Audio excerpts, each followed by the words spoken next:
Chairman, my name is Bob Cheeley. I'm a lawyer, trial lawyer. I've been licensed to practice law in the state since 1982. I'm a graduate of the University of Georgia School of Law and undergraduate, so I'm therefore a double dog, and I wear that badge proudly. I was born and raised in Beaufort, Georgia. I've been a lifelong resident of this state, and I've resided in Fulton County since the mid-1980s. I practice law in Metro Atlanta, in Alpharetta, and I try cases against major companies. I hold them accountable based upon evidence and facts. And I'm here today to share with the members of this committee evidence that shows that what occurred at the State Farm Arena that night, and I've watched that video, every minute of it, should shock the conscience of every red-blooded Georgian, no matter your political persuasion.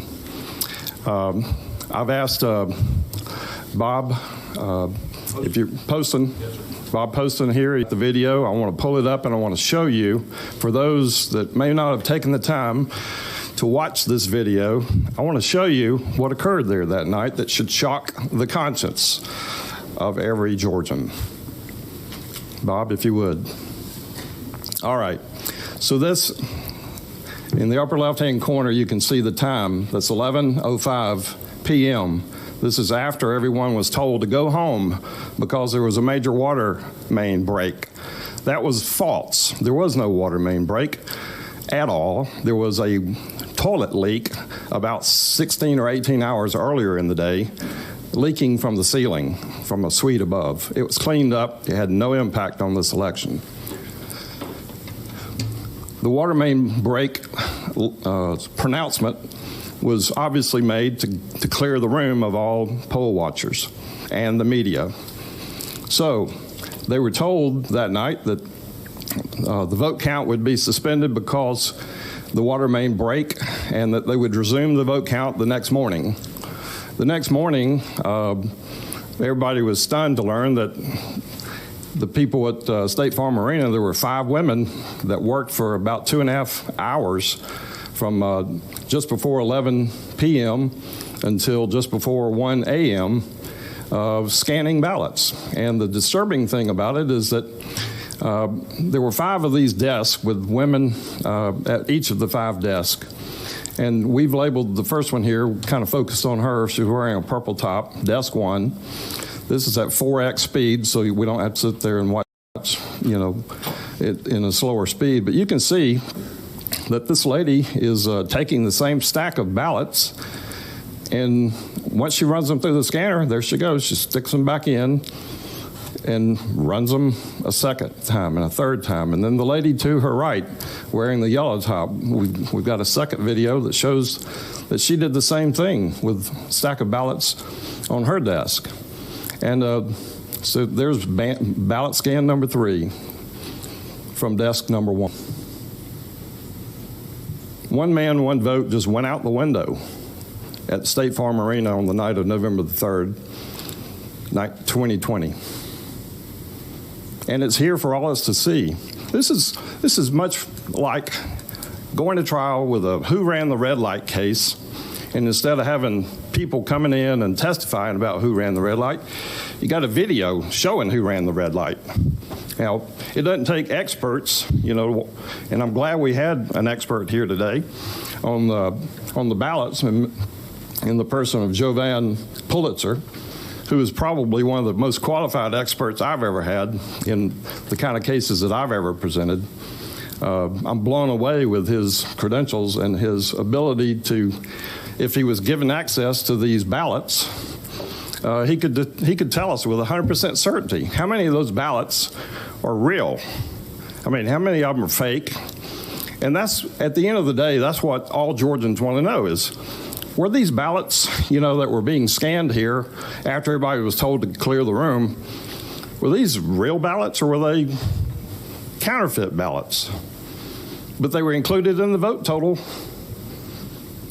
Now, I served an open records request upon Fulton County There you can see desk number 2. She's on scan number 2 of the same ballots. We need to know who these women are, for example. They need to come before this panel or somebody under oath, under penalty of perjury, and testify about those ballots after Javon Pulitzer has had a chance to inspect the ballots. Because I think that these people would be pleading the Fifth Amendment if asked questions about what they knew about these ballots. So I've served an open records request upon Fulton County. I wanted to get those ballots and make them available to Javon Pulitzer so that he could determine, are these legitimate ballots or not? And I also wanted access to those computers that you see there and those scanners so that they could image what's on those computers and scanners to tell the people of Georgia, and particularly the people of Fulton County like me who pay taxes, whether or not our votes are being diluted or stolen.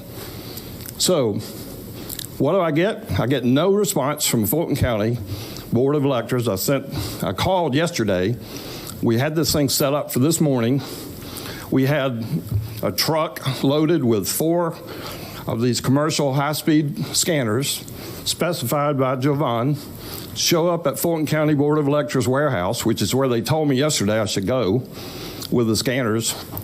I had lawyers from my law firm show up there ready to scan these things according to his instructions, Javon's instructions. We were then told, oh, we're not doing it here. Those ballots are down at State Farm. They're not at State Farm Arena. They're down at World Congress Center. So the trucks load up, drive down to World Congress Center, get down to World Congress Center. People at World Congress Center say, we don't know what you're talking about. We haven't been told to expect you. So then I'm hearing this, this hearing today, getting all these text messages from my lawyers in my firm saying, what do we do now? I said, we call Ralph Jones. He's the head registrar for Fulton County. Call his office. Find out where the ballots are, when they're going to make them available. Because we've got a right to see those ballots under Georgia law and under federal law. Well, the last word I got a little while ago was they're not going to make them available unless we have a court order. So here we go again, kicking the can down the road, obfuscation, delay, trying to run out the clock. If I had an hourglass here with sand in it, that's the whole goal here is to run out the sand, run out of time so that the Georgia legislature and the people of Georgia won't have access to these ballots to see if they're true or not. And, it's time for the Georgia legislature, the House, led by a great man, Speaker Ralston, and it's time for the Senate, led by a man that I've known since we were both little boys growing up in Beaufort, Georgia, Senator Butch Miller. It's time for these 2 gentlemen to do their job, call in the House and the Senate to look at this video. Look at the State Farm video. We all can see it. We know who ran the red light. It didn't take an expert to tell us who ran that red light. We can see what happened. How many times the same ballots get voted over and over again. So it's time to call a session and let the people, one by one, every legislator who's been elected needs to raise their hand and say, I'm for one man, one vote.